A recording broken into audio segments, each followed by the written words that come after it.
Yes, it's press review on Good Morning Anambra, and we have joining us in the studio Rotarian Chooks Nweke, public affairs analyst. Good morning. Good morning. How was your night? We were asking that question. In fact, it was very cool. In fact, what we had yesterday was showers of blessings. Serious one. Well, thank God. All right, we'll run now with ABS website, as we usually do. On ABS website, Anambra government orders fruits and vegetable traders in Onitsha to relocate to permanent sites. Anambra Assembly urges local government councils to uphold procurement law. AGDA wants street traders to vacate Anambra roads, streets. These ones are very serious ones coming from the government, coming from ACTA, coming from well-meaning Anambrarians, and it's just to save our lives. What do you have to say, sir? Well, yes. What I really have to say on this issue, particularly this street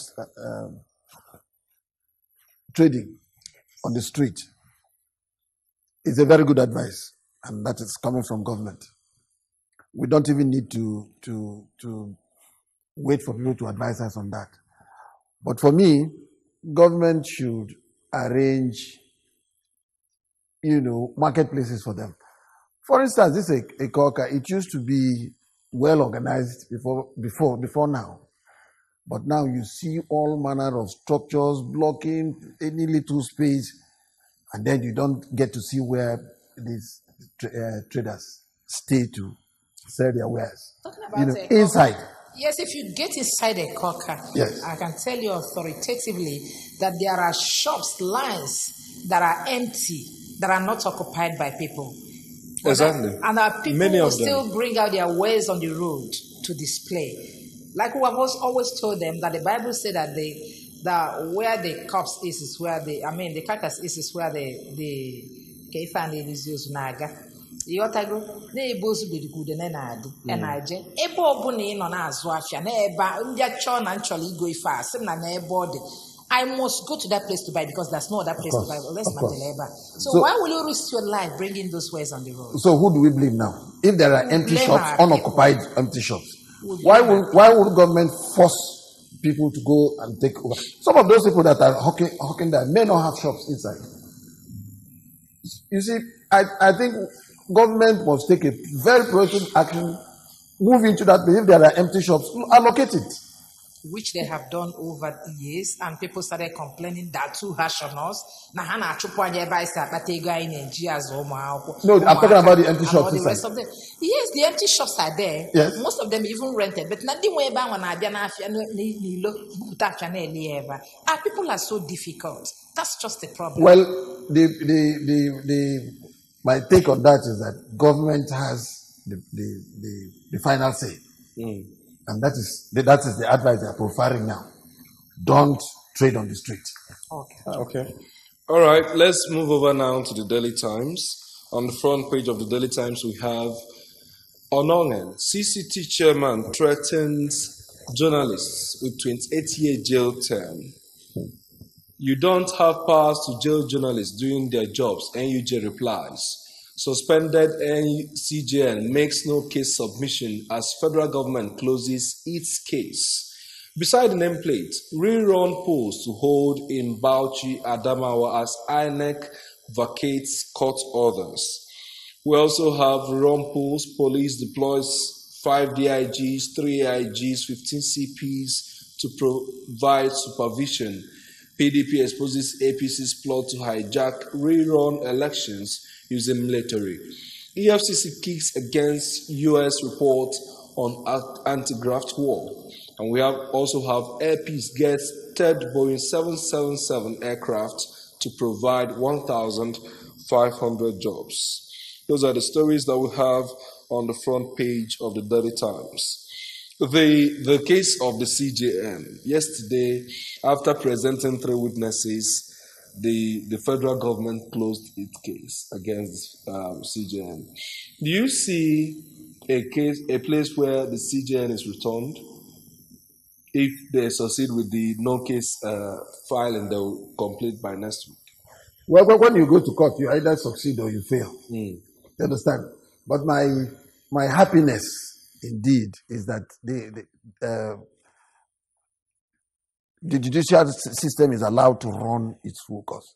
You know, when this thing started, it was why must CJN go? Why must CJN not do? Never have we had that and all that. Eventually, now they went, and started the trial. The trial is almost ended, So, well, it is likely that for the senior lawyers to put a no case submission, of course, they know why, but everything is still lights. But bearing in mind what you said, does it mean that the federal government didn't look at the cases they have before going to court to look at its weight for prosecuting a man of that caliber? Because for you to just present, the Federal Government Prosecution Council came with 6 witnesses who were in court or they were listed.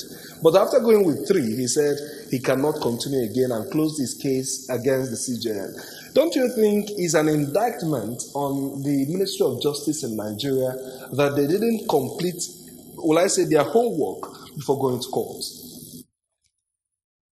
Well, for me, that is my understanding. Because when I watched it yesterday, when they said they are ending up their case.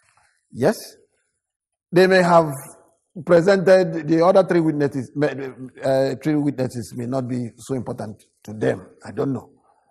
They have given the 3 they think is their best. The important thing is to if they have a case, if they have a reason to, yes. As we watched it yesterday, some analysts have started talking that are we expecting a surprise? There may have been a handshake behind the scene. You drop the case, you resign your post. Do you suspect anything like that? That was my first suspicion. But again, I don't want to begin to believe that kind of rumor. Before, even by the time they were going into the 3rd witness, and I already suspected that. I said, maybe these people will not even continue with this case again. Who knows what is happening? Okay. What is going to happen? Let's continue looking out for what's happening there. Some people are also arguing that an acting chief judge might not be able to swear in the president. Maybe this is why the game changed midway. But let's continue looking at the news and see what's happening. Let's go over now to the Punch newspaper.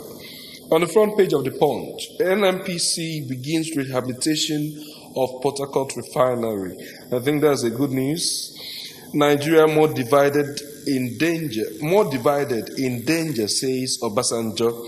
Federal government closes case against Ononge with 3 witnesses. We have on the board headline there, INEC reacts as US says voter intimidation in Nigeria. In Nigeria's 2019 polls, disappointing. Let's take what the US said. We too were disappointed by the low voter turnout as well as credible reports of voter intimidation, vote buying, interference by security forces, and violence in some locations. That's a pullout from the comment by the US. Then in reply, INEC is saying, in our reckoning, coupled with various reports released by local and international observers so far, the 2019 general elections were a success, but by no means perfect. That's from INEC. We also have other stories. Huh? Always the language from INEC insists no certificates for corruption, others declared under duress. Policeman dragged my husband on the ground till he died. NSCDC officer's widow. Census will cost over 220 billion, says Population Commission. Are we still talking about census in this country? The last one was supposed to be due in 2016, and this is 2019, 3 years after. Again, the political class. The laws are there. They have all it takes to do it if they want to do it. But what is keeping them, I don't know. Just like everybody, we're talking about INEC, national election, state elections. Are we not supposed to conduct local government elections here to bring governance down to the grassroots, but nobody talks about it. So that is government. And when you talk about government, now you talk about politicians. They do it how they want it. But this last election has divided Nigeria more than it used to be. So, do you concur with Obasanjo in that statement? Yes. Yes. So why do you do so? But what do you expect? What do you expect? Even amongst us, we have our beliefs. Not that we are partisan, but I think if it goes this way, it is better. And somebody who is the other will say, no, we see ourselves as enemies already. Why must we be thinking this way? Why must we be thinking that way? Some people say that Obasanjo made this statement because he supported PDP and PDP was not declared winner. That may be why he felt disappointed and made that statement. Is it true? Well, that is his personal opinion. He has right to opinion. Yes. For me, like I said, yes. And there is no election where you go into and you don't get people divided. But the thing is, are you able to bring people together? If, that is form an all-inclusive government, or then call. The problem is winner taking all. Yeah. If you win and then you are so magnanimous in your victory, and then call your people, say this thing is over. Let us forget it. All right, the winner being magnanimous in victory, as well as the loser being magnanimous in victory. They will continue in losing. That will be one of the things that will decide whether that inclusiveness will be achieved. Yes. We are still looking at the papers on ABS newspaper review. Remember, you can join the discussions by calling the phone lines on your screen to make contributions or ask questions on the show. We'll move over now to the next paper. The next paper is the Nation newspaper. Legal battles, muzzle flexing as APC PDP gets set for polls. That's in states where there will be supplementary elections. Akume, it's chance for APC to show strength. PDP threatens boycott in Bauchi. Election shifted in Adamawa. Lalong Husseini trade wars in Plateau, and several other writers on that story. We also have EFCC U.S. report over anti-graft war false.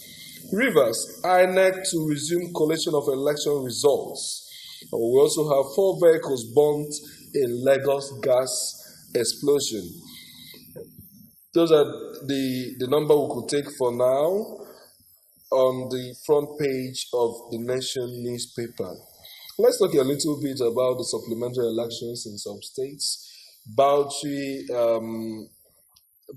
case is going forth and back. INEC said at a point that collation will continue. At a point they said went to court. The court order said no, you must have to conduct that supplementary election. What is this saying about our democratic system? Well, for me, it is good for our democracy. And my reason is simple. I trust the collation officers, the returning officers, except anybody doesn't. In those days, in those good old days, when elections were conducted in this place, you just see people write lists, fictitious names, and people come and write. Politicians, that kind of a thing. But now, you have collation and returning officers, very distinguished people, academics, people who want to put their integrity on the stake. So to that extent, I believe in any result that all these gentlemen bring forward, like a vice chancellor of a university coming, standing before us to announce the result. I won't have any reason to believe that it is either doctored or censored or whatever. So to that extent, I said yes. If the gentleman sees there's an infraction that will result to his saying it is inconclusive or it is not concluded, why wouldn't he? Why wouldn't he? Do you understand what I'm saying? So that to that extent, I say it is better for democracy. Are you not saying that there's no kind of external influence on INEC on all this? Because we don't really understand the kind of power. Then, if you say there is external, if you are looking at INEC as an institution, then is the external influence on also, because all these people I'm talking about are not INEC staff, like very individual people. No, they work for INEC. Vice Chancellor working for INEC. But INEC no, at that point, no, I said that is what I want. Staff for INEC. No, Not see, working for INEC. They were called in because of their position, their integrity. Come and do this. INEC called them. Yes. To work. As ad hoc It staff. is just like asking the bishop to come and announce this result, and you say because it's there that he will do the otherwise. So that is what I'm saying. Let us believe, except proving otherwise. And then, if by the end of all these things we get to see one of them, doing what he ought not to do, and then you see him going to a tribunal or a court of law and then sentenced, then all others will sit up. All right. Finally, the Guardian newspaper is still watched with expectations for tomorrow's supplementary elections in some states. U.S. cautions stakeholders on peaceful rerun polls. IG deploys AIG CPs to ensure security in states. INEC vacates court orders on Bauchi Adamawa polls. Releases timeline for conclusion of Rivers State exercise. In search of autonomy for government, in search of autonomy for government-owned university, that must be a feature. We have clearing agents threatened to ground Lagos ports over alleged multiple checkpoints. Measles infects 4,693, kills 13 in Borno. Federal government closes suit on Ononge to final case submission. Talcum powder may cause cancer, expert warns. Those are the stories on the front page of the Guardian newspaper. Measles infects 4,693, kills 13 in Borno. Is this another health crisis that we should be looking out for? Yes, maybe that's an epidemic there now, but I know even around here, I've seen two or three adults, that had measles. Maybe their own has gone out of proportion. But then, that is what you expect once in a while. And like I said, government at all times should be proactive. That is why you have a functional Ministry of Health. You have all those things. They must sit down always and say, do we have need to fight against measles, even when the measles is not there yet? Do we have preventive measures? Should we have that attack? Just as Rotary is doing, whether there's polio or nowhere, they know there's no polio in Anambra State, but you commit a lot of money, state and others, to make sure there's none. Yes, being proactive. Before we go, let's look at Rivers State qualities. Like they said that collation will resume, and we know the kind of violence that greeted that state during the election. So what do you suspect that will happen this time? The same thing. The same violence? The same war. I'm telling you, that, Rivers, I don't know. If you check the history of elections in Rivers, it has never been Uhuru. Always been fight and fight and fight. And I really don't know. It's one area where if you say now, don't even send police people, don't even send army, just let them settle themselves. then you see You'll be allowing anarchy too. Anarchy, big anarchy. Yes, very, very. So it's horrible. We pray that God will intervene. Eventually, let a winner emerge. That is just my prayer. How it will emerge, I would say yes. I can't say that. All right, that's how we'll go on newspaper review segment on Good Morning Anambra. We had Rotarian Chuks Mweke, a public affairs analyst, who joined us to review the papers. Thank you for coming. Thank you very much.